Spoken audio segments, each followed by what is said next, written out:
Hello students, today we'll be doing a quick review of chapter number 2, Work and Energy. When we first started the chapter, we learned about the concept of work. To learn about the concept of work, we took some examples. In the first example, we saw there's a boy who is watching TV.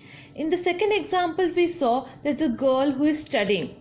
The third example we saw there's a lady who is carrying books, and in the fourth example a man is walking.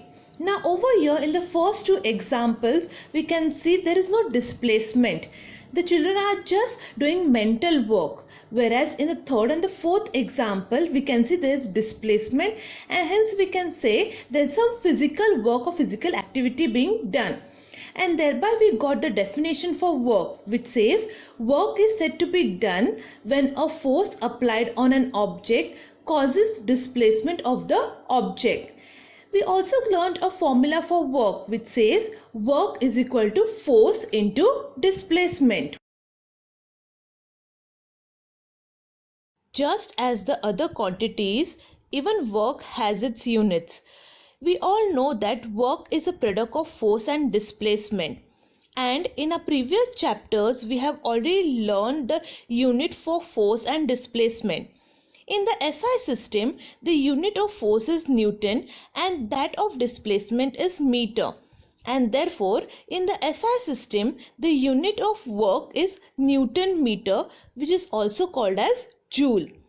And if we want to define 1 joule, we'll say that if a force of 1 Newton displaces an object through 1 meter in the direction of force, the amount of work done on the object is 1 joule.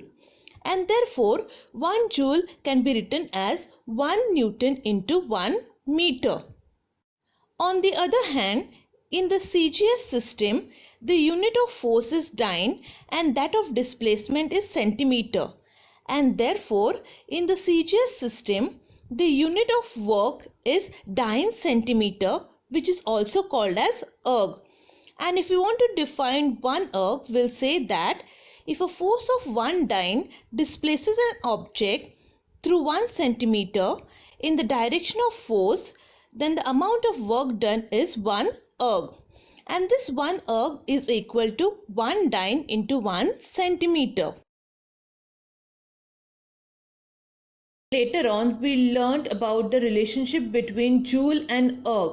Students, we have already learned the formula for work, that is, work is equal to force into displacement. And we all know the SI unit for work is joule, that for force is Newton, and that of displacement is meter. So we can say over here 1 joule is equal to 1 Newton into 1 meter. Now in our previous chapters we have already learned that 1 Newton is 10 raised to 5 dyne and 1 meter we all know is 100 centimeter.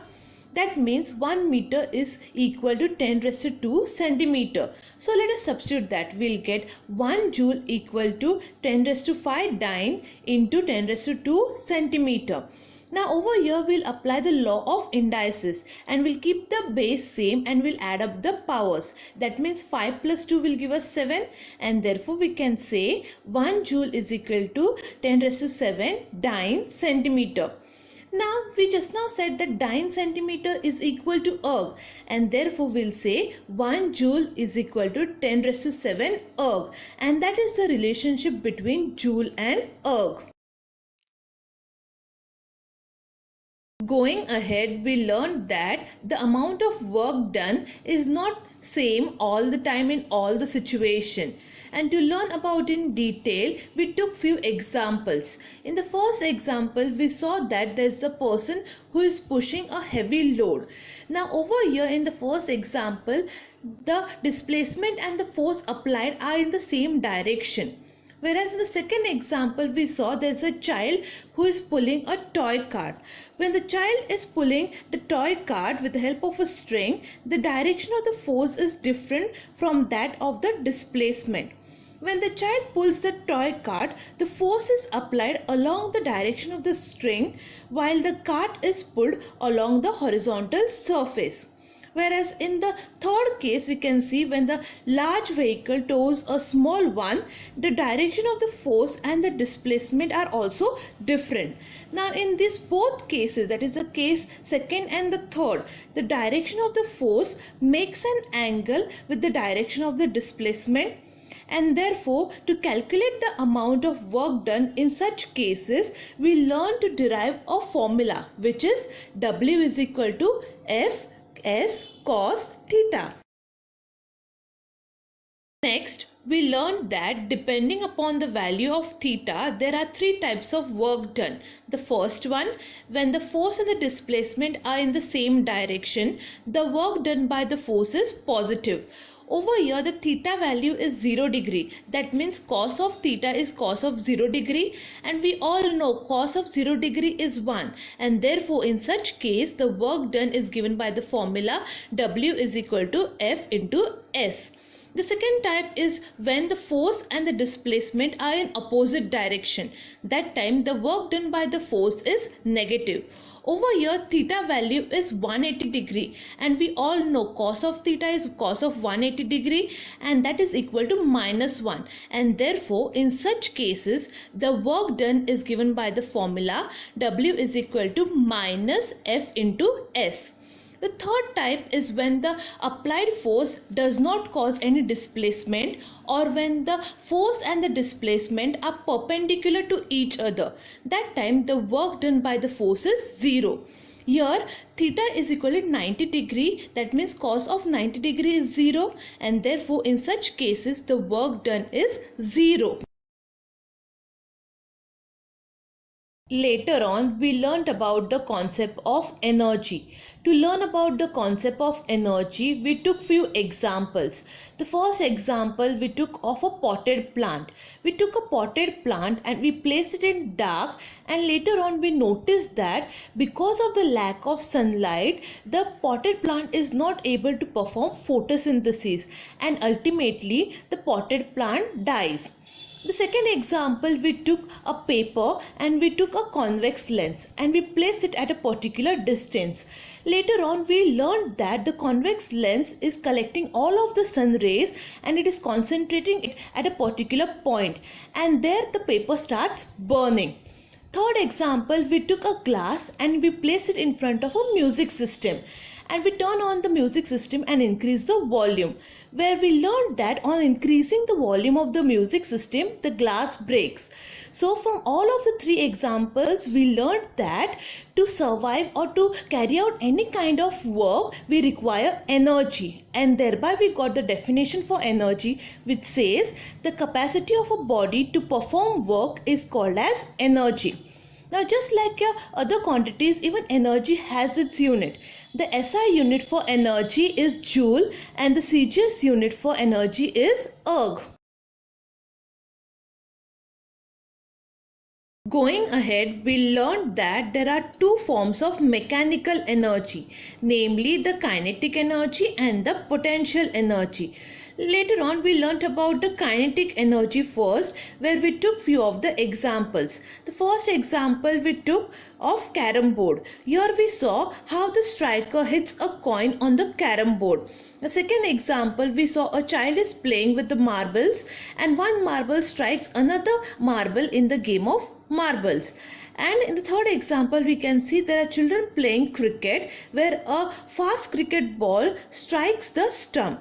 Now, in all of the above examples, one thing we understood, that when a moving object strikes a stationary object, the stationary object also moves. That means the moving object has some kind of energy, and part of this or all of this energy is getting shared with the stationary object, and thereby the stationary object also starts moving.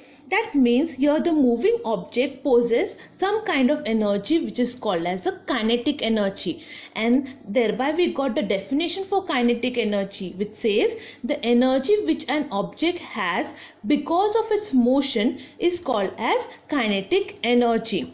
Later on, we also learned to derive an expression for kinetic energy, that is kinetic energy is equal to half mv square. Next, we learned about the second form of mechanical energy, that is potential energy. To learn about potential energy, we took few of the examples. The first example was of bow and arrow, where we learned that only when an arrow is released from a stretched bow, the arrow can reach the desired point. If the bow is not stretched enough, then the arrow won't go with a great force and won't reach the desired point. Second example we took was of domestic water supply, where we learned that only when the water tank is kept at a height, the water can flow through the pipes and reach the tap. If we keep the water tank below somewhere, the water won't flow through the pipe and come to the tap. Third example was of a compressed spring, where we learned that only when the spring is compressed, it will be released with a great force and great energy. If we don't compress it, then it won't come up with a great force. And from these examples, we learned that there is some energy stored in the object because of its position or its state, and this energy is called as a potential energy. And thereby we got the definition for potential energy, which says the energy stored in an object because of its specific state or position is called as its potential energy. Later on, we also learned a derivation for the expression of potential energy, and we got the formula for potential energy, which says potential energy is equal to mgh. Later on, we learnt about the concept of transformation of energy. To learn about the concept of transformation of energy, we took few of the examples. First example was of solar panel, and the solar panel is receiving sunlight. We all know that the solar panel converts the sunlight into electrical energy. Second example is of an electrical lamp, wherein the electrical energy is getting converted into light energy. Third example is of electrical fan, which takes the electrical energy and converts into mechanical energy. Whereas the fourth example is of generator, which converts a mechanical energy into the electrical energy. Fifth example is of a microphone. Microphone, as we all know, converts the sound energy into electrical energy, and this electrical energy is then in turn converted into sound energy again by the loudspeaker. Next, we have the electrical heater. Electrical heater converts the electrical energy into heat energy. And the last example is of exploding the firecrackers, wherein exploding the firecrackers, the chemical energy stored in them gets converted into light, sound and the heat energy. So basically, in all of these examples, one form of energy is getting converted to another form, and there is no such energy which is created or getting destroyed. And thereby we get the law of conservation of energy, which states that energy can neither be created nor destroyed. It can be converted from one form to another, and thus the total amount of energy in the universe remains constant. Next, we learnt about the concept of free fall, where we learnt that an object falling solely under the influence of gravitational force is said to be in free fall or to be falling freely. Later on, we also took an example of an object falling freely, and we calculated the total energy of the object at different points, and we concluded that every object has potential energy when it is at a height above the ground, and it keeps getting converted to kinetic energy as the object falls towards the ground. On reaching the ground, all the potential energy gets converted to kinetic energy. Though the potential energy and the kinetic energy values are different, but at any point during the fall, the total energy of the object remains constant. The last subtopic which we learned in this chapter was power. To learn about power, we took two different examples. In the first example, we saw that there are two children and an elderly woman climbing up the staircase. Here, in the first example, we know that in both the situations, the amount of work done is same, but the amount of time taken is different. The second example we took was of three friends who have to reach the top of a small hill, and they chose the different ways to reach the top of the hill.